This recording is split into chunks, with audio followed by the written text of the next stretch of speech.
Hi hello friends. என்ன Sunday எல்லோரும் பகலே non veg சமைச்சிருப்பீங்க. நான் நைட்டு சாப்பாடு தான் எங்கள் வீட்டுக்கு செட் ஆகும்.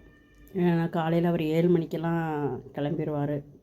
பொண்ணுக்கும் சண்டேயும் ஸ்கூலும் உண்டுங்கிறதுனால நான்வெஜ் காலையில் செட் ஆக மாட்டேங்குது. பையன் இங்கே இருந்த வரைக்கும் அவன் இருப்பான் வீட்டில், டைம் மாறி வரும்னு செய்வேன். இப்போ பையனுக்கு ஹாஸ்டலில் செட்டில் ஆகிட்டதுனால இவங்க 2 பேரும் விட்டுட்டு நம்ம மட்டும் என்னத்தை சாப்பிட்டோன்னு நைட்டுக்கு நான்வெஜ் வைக்கிறது. நீங்களாம் சமைச்சு சாப்பிட்ருப்பீங்க. இன்றைக்கி பொண்ணு இறால் கேட்டாலுன்னா இறால் வாங்கினேன். இறால் வாங்கி க்ளீன் பண்ணிவிட்டு அதெல்லாம் சுத்தம் பண்ணிவிட்டு முடிக்கவே இப்போ எப்போ 3 மணிக்கு தான் ஸ்டார்ட் பண்ணேன். எல்லாம் க்ளீன் பண்ணி சமைச்சு முடிக்க 8 மணி ஆயிடுச்சு. இடையில வேலைக்கு அந்த வேலை இந்த வேலைன்னு பார்த்துட்டு கொஞ்சம் நல்லா ஒரு 10-15 வாட்டி வாஷ் பண்ணிட்டு லாஸ்ட்டாக ஒரு வாட்டி சுடுதண்ணி ஊற்றி வாஷ் பண்ணோம்னா ஒரு மண் கூட அதில் இருக்காது. அதனால தான் ஒரு தடவை சுடுதண்ணி ஊற்றி வாஷ் பண்ணிடுறது. அது கை கொடுக்குற சூடு வரணும். ஒரே தான் தண்ணி ஊற்றிட்டோம்னா வெந்து எல்லாம் அதிலே ஸ்ட்ரென்த்து பூரா போய்டும். சும்மா லைட்டாக சூடு பண்ணிவிட்டு ஊற்றி க்ளீன் பண்ணோம்னா நல்லாயிருக்கும். மீன் மட்டன்லாம் பையன் சாப்பிடுவான். நண்டு இறால் மட்டும்தான் பொண்ணு கேட்பான். இன்னைக்கு கிலோ 500ரூவான்னானுங்க. அப்புறம் 450 சொல்லி வாங்கிட்டு வந்துட்டு செஞ்சேன். என்ன தான் செஞ்சாலும் பையன் இல்லாமல் சாப்பிட மனசு வர மாட்டேங்குது.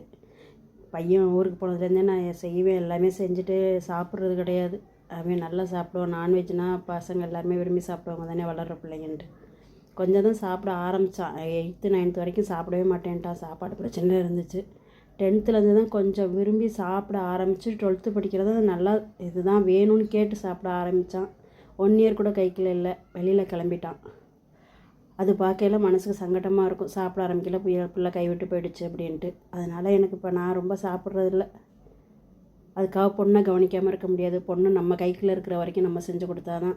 அதுக்கப்புறம் அது எப்படி என்னங்கிறது கடவுளுக்கு தான் தெரியுங்கிறதுனால என்ன தான் நான் எவ்வளோ பெரிய எதுவாக இருந்தாலும் அவளை செஞ்சு சாப்பிட்ற மாதிரி இருக்கும். நம்ம அம்மா செஞ்சு கொடுக்குற மாதிரி நமக்கு இல்லாத மாதிரி நம்ம செஞ்சு கொடுக்குற மாதிரி அவளுக்கு இருக்காது. அதனால் எனக்கு சாப்பிட இன்ட்ரெஸ்ட் இல்லைனாலும் அவரையும் கவனிக்கணும். உடம்பு ஹெல்த் வைஸாக பாப்பாவும் ஆசைப்பட்டதை செஞ்சு கொடுக்கணும்னு செய்வேன். பட் பையன் இல்லாமல் என்னால் சாப்பிடவே முடியாது. அவன் ஞாபகம் வந்துடுது. எடுத்து ஒரு வாய் வச்சாலும் அவனோட ஞாபகம் வந்துடுது. எல்லா பேரண்ட்டுக்குமே இப்படித்தானா என்னன்னு தெரியல. மைண்ட் அளவில் பிள்ளை வெளியில் போகணும், நல்லா முன்னேறணும், நல்லா இருக்கணுங்கிற எண்ணம் இருக்குது. பட் மனசளவில் அதுக்கு இன்னுமே எத்தனை வருஷம் ஆனாலும் ஸ்ட்ராங்காக மாட்டோம் போல். ஸோ தோசை ஊற்றி கிரேவி வச்சாச்சு. வாங்க சாப்பிட்லாம்.